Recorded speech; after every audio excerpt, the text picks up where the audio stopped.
Bleach Rebirth of Souls just dropped, and let me tell you, this game is a spiritual pressure explosion that'll either awaken your inner Soul Reaper or leave you hollow with disappointment. Is this the anime fighter Bleach fans have been waiting for after over a decade, or does it crash harder than a PC port on launch day? Stick around for my full review. Trust me, this is a must-watch before you buy in 2025. Hey Soul Reapers, today we're diving deep into Bleach Rebirth of Souls, the first Bleach console game in over a decade, released on March 21st, 2025 for PS5, PS4, Xbox Series XS, and PC. Developed by Tamsoft and published by Bandai Namco, this 3D anime fighter promises to let you wield the Zanpakuto of iconic characters like Ichigo, Aizen, and Rukia. But with mixed reviews, 55% positive on Steam, and a $60 price tag, does it deliver the Bankai-worthy experience we've been craving? Let's break it down across combat, story, visuals, performance, and more. Don't forget to smash that like button and subscribe for more gaming reviews. Let's start with the best part, the combat. Bleach Rebirth of Souls absolutely nails the adrenaline-pumping battles you'd expect from Tite Kubo's world. This isn't your typical button-mashing arena fighter, it's a strategic tug-of-war that feels like a mix of Super Smash Bros. And Arshbara's livestock system, Sekiro's stance-breaking swordplay, and Bleach's spiritual flair. Instead of a traditional health bar, you've got Kampaku. Think of them as lives or stocks. Deplete your opponent's Reishi gauge to 0, and you can destroy a Kampaku with a Keycon move. It's a rock-paper-scissors system. Attacks beat breakers, guards block attacks, and breakers cancel guards. Guard too much, and your guard gauge breaks, leaving you wide open. Add in awakening states like Shikai and Bankai, which you activate with a full fighting spirit gauge, and you've got a combat system that's accessible yet deep.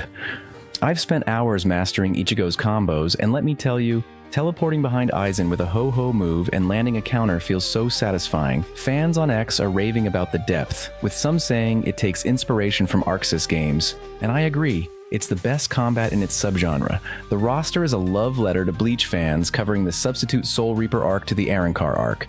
You've got heavy hitters like Ichigo Kurosaki, Rukia Kuchiki, Byakuya Kuchiki, and Sosuke Aizen, alongside fan favorites like Kenpachi Zaraki, Toshiro Hitsugaya, and even Genichimaru. Each character feels unique. Ichigo's aggressive swordplay, Aizen's calculated counters, and Yoruichi's lightning-fast strikes all shine. There are 23 characters at launch, which some fans on Steam forums feel is too small for a $60 game, especially with DLC on the horizon. I get the criticism, but the roster's quality over quantity approach works for me. Every character is meticulously crafted with crisp models and distinct playstyles. Still, I'd love to see more Arrancar, like Ulquiorra's Resurrección Segunda Etapa form, expanded in future updates. Now, let's talk story mode, and this is where things get shaky. The game covers Ichigo's journey from the substitute Soul Reaper arc to the climactic Aizen battle in the Arrancar arc, with a secret story mode for extra character insights. As a Bleach fan, I was hyped to relive these moments, but the execution is underwhelming. The cutscenes feel like a cheap visual novel, stiff animations, rushed pacing, and a lack of the anime's flashy style. IGN called it a hobbled mess, and I can't disagree. While the voice acting is stellar, with the English dub bringing back Johnny Young Bosch as Ichigo, the story feels like an afterthought. Fans on Reddit have echoed this, with some saying they're too old for online competitive and just wanted a solid story mode. There are bright spots like the Secret Stories fan service moments, but you'll have to slog through the main story first, which feels like a chore. Visually, Bleach Rebirth of Souls is a tale of two games. In combat, it's a masterpiece. Crisp character models, vibrant sword slashes, and stylized typography like Bankai that make every super move pop. It nails the anime's aesthetic, as one X user put it, visually fantastic. But outside of combat, the presentation falters. The story mode's cutscenes look like a fan-made animator's first attempt, with goofy movements that clash with the game's otherwise stunning art direction. The music, though, is a highlight. OSTs are top-notch, giving battles that goosebump-inducing Bleach vibe. Stages are a bit bland, though, no destruction, and movement feels limited without a proper run mechanic, which some Steam reviews have called out as fighting in a shoebox.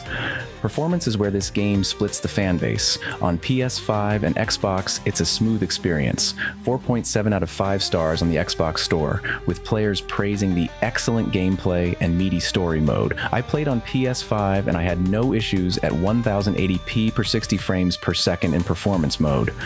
But on PC, it's a disaster. The game launched with a mixed 55% positive rating on Steam, with players calling it unplayable. Crashes every 5 to 15 minutes, audio bugs and visual glitches are rampant. Some can't even get past the main menu. I saw Steam discussions where players couldn't learn a single combo without crashing. Bandai Namco needs to fix this ASAP, because PC players deserve better for a $60 game. Multiplayer is a blast when it works. Online and offline versus modes let you test your skills, and the combat's depth shines here.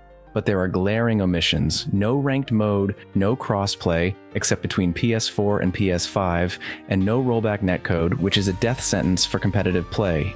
Steam forums predicted the multiplayer would die in a month without crossplay, and I'm worried they're right. Fans on X have begged for ranked mode and crash fixes, and I hope Bandai Namco listens. For now, it's a casual multiplayer experience. Fun, but not built for the long haul. If you're just looking to hop in with friends or play some friendly matches, you'll still have a good time. But if you were hoping for a thriving online community with competitive longevity, the current state of multiplayer leaves a lot to be desired. Without major updates, it risks becoming another anime fighter that fizzles out too soon.